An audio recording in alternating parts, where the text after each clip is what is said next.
Assalamualaikum warahmatullahi wabarakatuh. Selamat datang di channel Review Drakor. Cerita dimulai saat raja sedang berada di rumah Tuan Ho. Sebenarnya acara ini sudah disiapkan untuk membunuh raja dan menjadikan Pangeran Boksun sebagai raja. Paman Okjung yang mengetahui rencana tersebut mengatakannya kepada Pangeran Dongpyung dan memberi tanda kepada raja. Saat penari itu menyerang, raja menangkas dan langsung membunuhnya.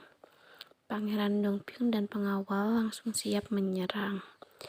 Anak buah Tuan Ho langsung mengepung raja. Sukjong marah dan mengingat satu persatu orang yang ada di sana. Pasukan Tuan Ho pun mulai menyerang. Hyunmoo datang dan membawa pasukan. Hyunmoo mengembalikan keadaan dan menangkap semua orang yang ada di sana. Paman Okjung pun tersenyum dan menyadari bahwa Okjung memilih pria yang tepat.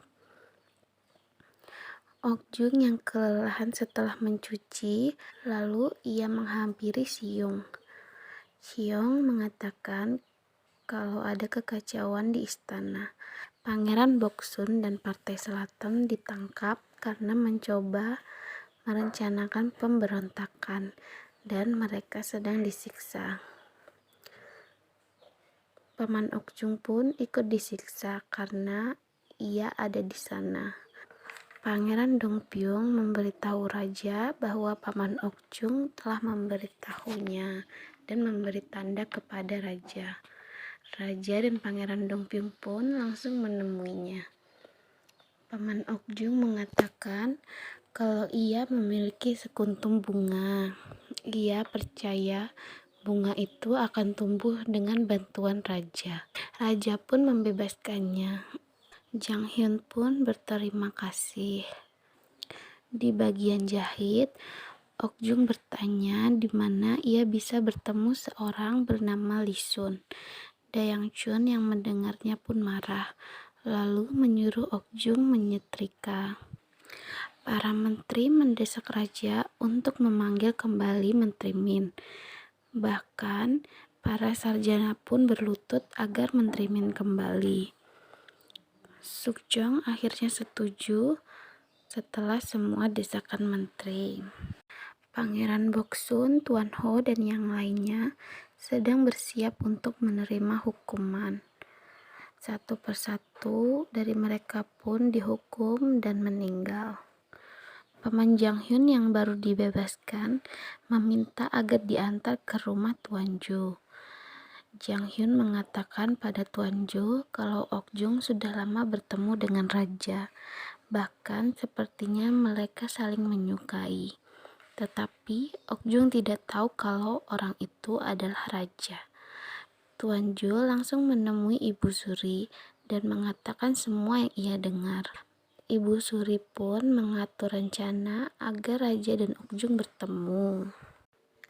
Dayang Choi membawa Okjung untuk dibersihkan dan mendandaninya.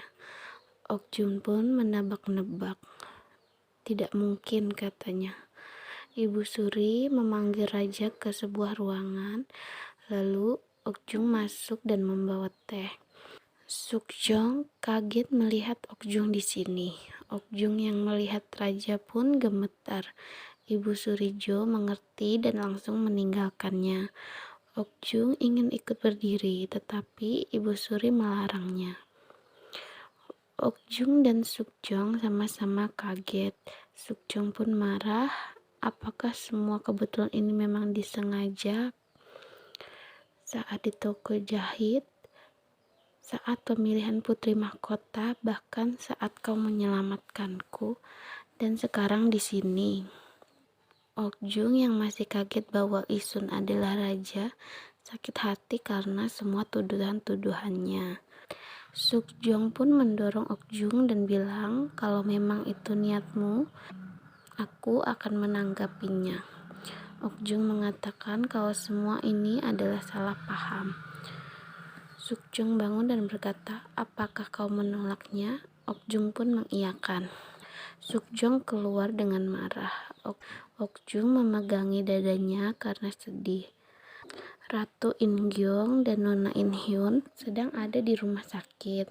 Mereka sedang merawat orang-orang di sana.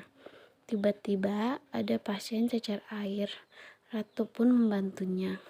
Esoknya, Ratu tidak sengaja melihat Okjung. Lalu ia memanggilnya. Ia sangat senang bisa bertemu dengan Okjung.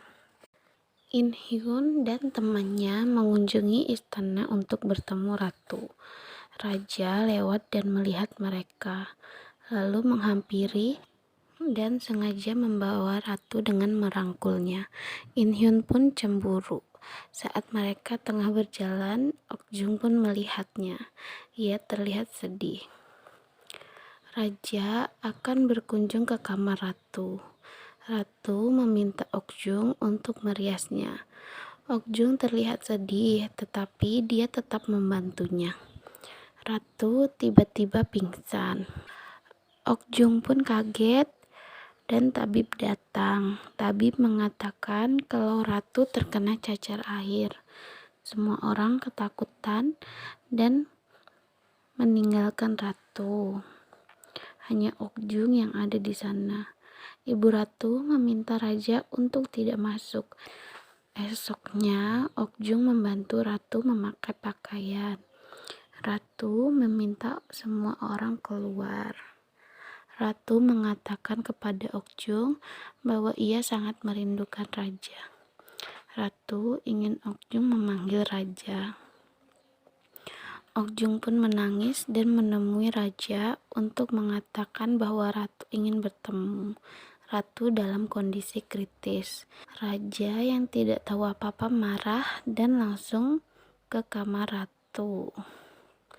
Ibu Ratu ingin menghentikannya, tetapi ia tetap pergi.